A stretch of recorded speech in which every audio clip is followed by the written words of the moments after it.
पिछले दिनों राजस्थान में युवा साध्वी प्रेम बाइसा की बेहद रहस्यमयी परिस्थितियों में मौत हो गई थी। ये बताया गया था कि उनको मामूली जुकाम था और उन्हें एक इंजेक्शन लगाया गया, जिसके बाद उनकी तबीयत बिगड़ी और चंद मिनटों के अंदर उनकी जान चली गई। इस खबर के सामने आने के बाद सिर्फ राजस्थान ही नहीं, प्रेम बाइसा को जानने वाले देश भर में जितने भी उनके फॉलोअर्स थे, अनुयायी थे, उनको बड़ा सदमा लगा, झटका लगा। क्योंकि एक तो उनकी जाने की उम्र नहीं थी और ऊपर से जिन परिस्थितियों में उनकी मौत हुई वो दुखद भी थी और रहस्यमयी भी थी। लेकिन अब उनकी मौत को लेकर ऐसे ऐसे खुलासे हुए हैं, ऐसी बातें सामने आ रही हैं जिन्हें सुनकर आप भी सोचने पर मजबूर हो जाएंगे कि क्या वाकई उनकी मौत एक एक्सीडेंटल डेथ है, क्या उन्होंने खुद ही अपनी मौत चुनी या फिर किसी ने साजिशन उनकी जान ले ली। आखिर ये मिस्ट्री क्या है? पुलिस अभी इसे सुलझाने की कोशिश कर रही है और ऐसे कई पहलू, कई ऐसे क्लूज सामने आए हैं जिन्हें जानना बेहद जरूरी है और ये यकीनन आपके लिए काफी शॉकिंग होने वाला है। आपको याद होगा जब प्रेम बाइसा की 28 जनवरी को मृत्यु हुई, उसके बाद उनकी मौत जो है शाम तकरीबन 5:30 बजे के आसपास हुई थी और रात को 9:30 बजे उनकी इंस्टा आईडी से एक पोस्ट अपलोड किया गया था, जिस पोस्ट में यह लिखा हुआ था कि वो अग्नि परीक्षा देने के लिए तैयार थी। अग्नि परीक्षा नहीं हुई और फिर उन्होंने ये भी लिखा कि मैं जीते जी ना सही, मुझे उम्मीद है कि मेरी मौत के बाद मुझे इंसाफ मिल जाएगा। तो किसी की मौत के बाद उसके इंस्टा हैंडल से कोई पोस्ट सार्वजनिक हो तो शक होना तो लाजमी है। सवाल ये भी उठता है कि उनका इंस्टा हैंडल कौन यूज कर रहा था उनके अलावा। और दूसरी सबसे बड़ी बात यह थी कि इस पोस्ट को किया किसने और क्यों किया, इसके पीछे मकसद क्या था। मौत के बाद अगर कोई ऐसा पोस्ट उनके हैंडल से लिख रहा है तो क्यों लिख रहा है? अब उस राज पर से पर्दा उठ गया है। लेकिन एक राज पर से पर्दा हटा है, कई और राज सामने आए हैं। मैं आपको वो सिलसिलेवार तरीके से बताऊंगा। तो सबसे पहले वो जो डेथ नोट वाला रहस्य है उसके बारे में जानिए। साध्वी के पिता वीरमनाथ ने यह कहा था कि वो पोस्ट रात को अपनी गाड़ी में बैठकर उन्होंने ही अपने ड्राइवर से कहा था कि वो उस पोस्ट को पब्लिक कर दे और सबके बीच में डाल दे, सार्वजनिक कर दे। अब वीरमनाथ से जब ये पूछताछ हुई कि भाई ऐसा आपने क्यों किया, तो उन्होंने कहा कि जब साध्वी की तबीयत बिगड़ी और हम उन्हें अस्पताल ले जा रहे थे, उस समय साध्वी काफ़ी बेचैन थी और उन्होंने जाते हुए ये कहा था कि मैं अगर जीते जी न सही तो मौत के बाद ही मुझे इंसाफ मिलना चाहिए। और ये पोस्ट मैंने आउट ऑफ इमोशन उनके जाने के बाद 4 घंटे बाद मैंने सोशल मीडिया पर डलवाया था। अब सवाल यह है कि वो पोस्ट लिखा किसने? क्या साध्वी ने पहले ही उसे लिखकर प्री शेड्यूल कर दिया था? ये एक बड़ा सवाल है। या ऐसा तो नहीं कि लिखकर उसको ड्राफ्ट में सेव करके रखा हो और उसको साध्वी के जाने के बाद उनके पिता ने पोस्ट कर दिया? अब इसका जवाब सामने आया है और शॉकिंग आंसर यह है कि वो पोस्ट किसी और ने नहीं बल्कि खुद साध्वी और उनके पिता वीरमनाथ के ड्राइवर जोगाराम ने लिखी थी। जोगाराम को ऐसी क्या जरूरत पड़ी? क्यों उन्होंने ये पोस्ट लिखी? खासकर एक साध्वी जिनका निधन हो गया, जिनकी मौत हो गई, जिसके बाद पूरा आश्रम, संत समाज, उनके चाहने वाले सारे लोग गम में हैं, दुख में हैं, वो उनके इंस्टा आईडी से ये पोस्ट क्यों लिखता है और वीरमनाथ ये पोस्ट क्यों लिखवाते हैं?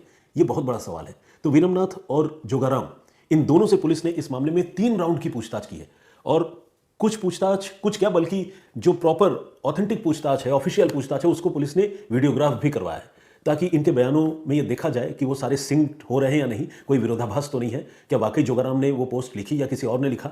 इन सारी चीज़ों की पुलिस पड़ताल कर रही है। लेकिन जो फैक्ट उभर कर सामने आया है उसके मुताबिक ड्राइवर ने वो पोस्ट लिखी थी और साध्वी के पिता वीरमनाथ ने वो पोस्ट करवाई थी। अब सवाल ये उठता है कि ऐसा क्यों किया गया? तो इसका जवाब, जोगाराम ने तो ये कहा कि मुझे तो वीरमनाथ जी ने जो मेरे हुक्म है उन्होंने कहा, मैंने वो हुक्म बजाया, मैंने उनकी बात मानी। और वीरमनाथ ने यह कहा कि मेरी बेटी के जाने के बाद मैं बहुत इमोशनल डिस्ट्रेस में था, बहुत दुखी था और चूंकि वो जीते जी इंसाफ के लिए काफ़ी मांग करती रही, लड़ती रही, लेकिन उन्हें उस तरह का इंसाफ नहीं मिला जिसकी उन्हें उम्मीद थी, तो वो काफ़ी हताश थी और उन्होंने कहा था कि मेरे जाने के बाद सही मेरे लिए इंसाफ की आप कोशिश करना और मुझे उम्मीद है कि मुझे इंसाफ मिलेगा। तो जब उसने ये बात कही, साध्वी ने ये बात कही, तो पिता होने के नाते मुझसे रहा नहीं गया और मैंने आउट ऑफ इमोशन 4 घंटे बाद वो पोस्ट सोशल मीडिया पर डलवाया था। तो पिता ने डलवाया, ड्राइवर से लिखवाया और साध्वी ने जो बात कही उसको उन्होंने सोशल मीडिया पर डाला। इन सारी चीज़ों को पुलिस फिलहाल वेरीफाई कर रही है, किसी कंक्लूजन में पुलिस नहीं पहुंची है। और जैसा कि मैंने आपको बताया कि पुलिस ने उनसे पूछताछ भी की है और वीडियोग्राफी भी करवाई है। बहुत सारी और बातें सामने आई है, लेकिन सबसे पहले आपको मैं पोस्टमार्टम रिपोर्ट में कुछ शॉकिंग पॉइंट्स जो सामने आए हैं मैं आपको वो भी बताना चाहता हूं। साध्वी की पोस्टमार्टम रिपोर्ट में मोटे तौर पर 3 खुलासे हुए हैं और ये तीनों खुलासे जो हैं वो आई ओपनिंग है। पहला खुलासा तो यही है कि साध्वी का जब पोस्टमार्टम कर रहे थे डॉक्टर, जब वो मतलब स्ट्रेचर पर या समझ लीजिए पोस्टमार्टम के टेबल पर जब बॉडी थी, उन्होंने उसको जब बॉडी को जब खोला तो उन्होंने देखा कि उनके इंटरनल ऑर्गन, खासकर आंतें वगैरह, वो सिकुड़ गए, सिकुड़े हुए हालत में मिले। अब सवाल यह है कि ऐसा साध्वी के साथ क्यों हुआ? आंतें किसी की क्यों सिकुड़ जाती हैं? तो इसका जवाब भी फॉरेंसिक मेडिसिन के जो एक्सपर्ट्स हैं उन्होंने दिया है। मैंने स्वयं एक बहुत सीनियर फॉरेंसिक साइंस के एक्सपर्ट से बातचीत की और उन्होंने ये कहा कि आमतौर पर इस तरह की सिकुड़न वाली चीज़ें जो है वो किसी के शरीर में बीमारी की सूरत में जब कोई इन्फेक्शन होता है तो वो नज़र आती है।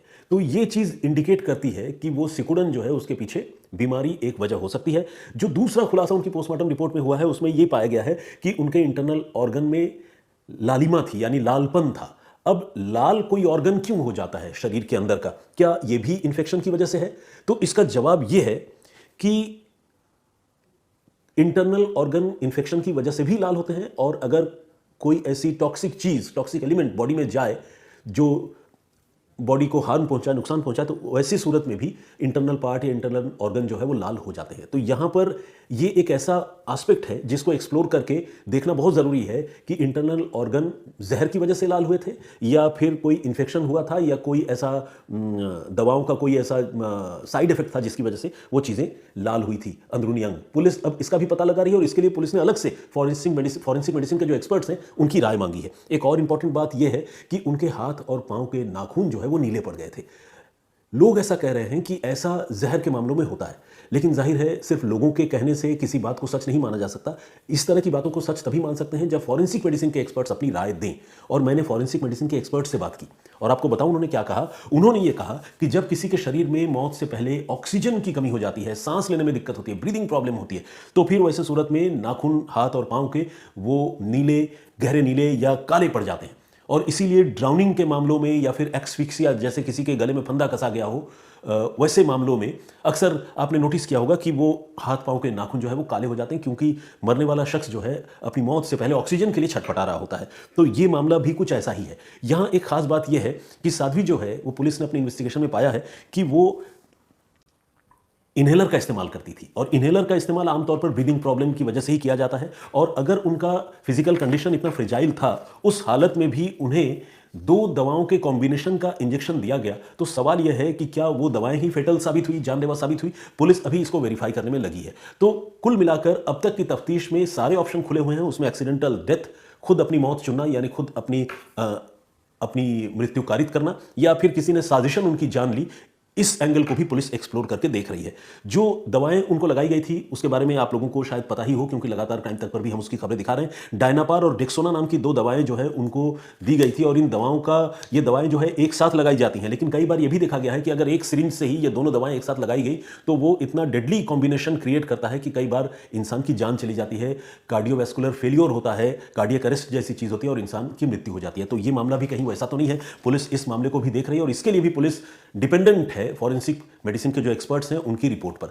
पोस्टमार्टम रिपोर्ट में कंक्लूसिव आंसर नहीं है कि आखिर उनकी मौत क्यों हुई। हिंट्स जरूर हैं, जो हिंट्स मैंने आपको बताया, लेकिन वो हिंट्स थोड़े कंफ्यूज करने वाले हैं। वो इन्फेक्शन की वजह से भी हो सकते हैं, मेडिकल रिएक्शन की वजह से भी हो सकते हैं, और कोई टॉक्सिक एलिमेंट्स शरीर में चला गया हो उसकी वजह से भी हो सकते हैं। तो क्लैरिटी के लिए अब पुलिस को विसरा रिपोर्ट का इंतजार है। आपको बताऊं, पुलिस ने विसरा रिपोर्ट इकट्ठा करने के लिए, विसरा रिपोर्ट हासिल करने के लिए उनके इंटरनल बॉडी पार्ट को एक्सपर्ट्स के पास टॉक्सिकोलॉजी इन्वेस्टिगेशन के लिए तो भेजा है, लेकिन इसके अलावा वो क्या खाती थी, उनके रसोई में कुछ मसाले का इस्तेमाल होता था, आटा चावल दाल के सैंपल भी पुलिस ने भरे, और इस तरह से तकरीबन 40 सैंपल पुलिस ने इकट्ठा किए हैं, ताकि पुलिस ये पता कर सके, देख सके कि कौन सी चीज में ऐसा, कहीं ऐसा तो नहीं कि उनको कोई डायरेक्ट जहर न दिया गया हो, या किसी दूसरे रास्ते से रोटी में या आटे में कुछ मिला दिया गया हो, या खाने पीने की चीजों में कुछ ऐसा डाल दिया गया हो। पुलिस इन सारे ऑप्शंस को एक्सप्लोर करना चाहती है, और इसीलिए पुलिस ने तकरीबन 40 किस्म के, विसरा में इंटरनल ऑर्गन के अलावा 40 किस्म के तकरीबन नमूने पुलिस ने इकट्ठा करके भिजवाया है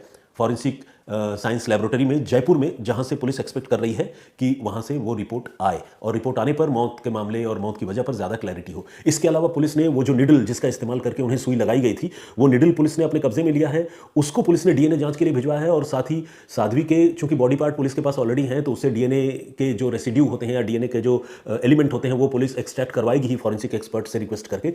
तो पुलिस ये भी देखेगी कि क्या वाकई उस निडल से साध्वी को इंजेक्शन लगाया गया था, कहीं ऐसा तो नहीं कि कोई रॉन्ग थ्योरी ही फ्लोट कर दी गई कि इंजेक्शन लगाने के बाद तबीयत बिगड़ गई।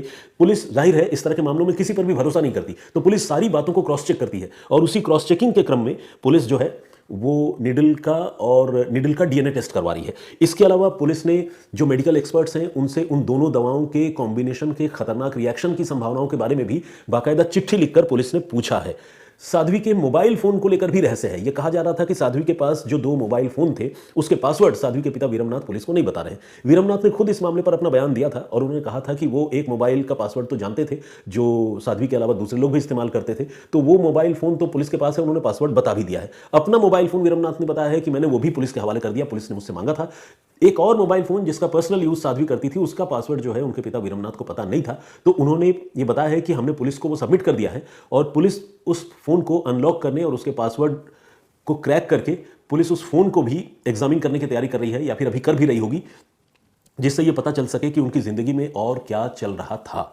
इसके अलावा जो और बहुत एक इंपॉर्टेंट बात है वो ये है कि आपको याद होगा एक उनका प्राइवेट वीडियो तकरीबन 6 महीने पहले लीक हुआ था जिसमें साध्वी अपने पिता के साथ जो है नजर आ रही थी और दोनों बाप बेटी एक दूसरे को प्यार कर रहे थे, लेकिन वहां पर एक महिला भी मौजूद थी, आपने वो देखा होगा। अब पुलिस उस महिला से भी पूछताछ करने की तैयारी कर रही है, क्योंकि पुलिस जब इस मामले को इन्वेस्टिगेट कर रही है तो इस मामले की जो जड़ है, जहां से इसकी शुरुआत हुई, एक वीडियो के जरिए साध्वी और उनके पिता को ब्लैकमेल करने की कोशिश, पुलिस अब उस मामले को भी रिविजिट कर रही है और उस महिला से भी पुलिस पूछताछ करने की तैयारी कर रही है। तो एक तरह से देखा जाए तो इस मामले में पुलिस की जो इन्वेस्टिगेशन है वो बड़े कॉम्प्रहेंसिव तरीके से चल रही है, लेकिन कई रहस्य इस मामले में बने हुए हैं। पोस्टमार्टम रिपोर्ट जो है वो इनकंक्लूसिव है।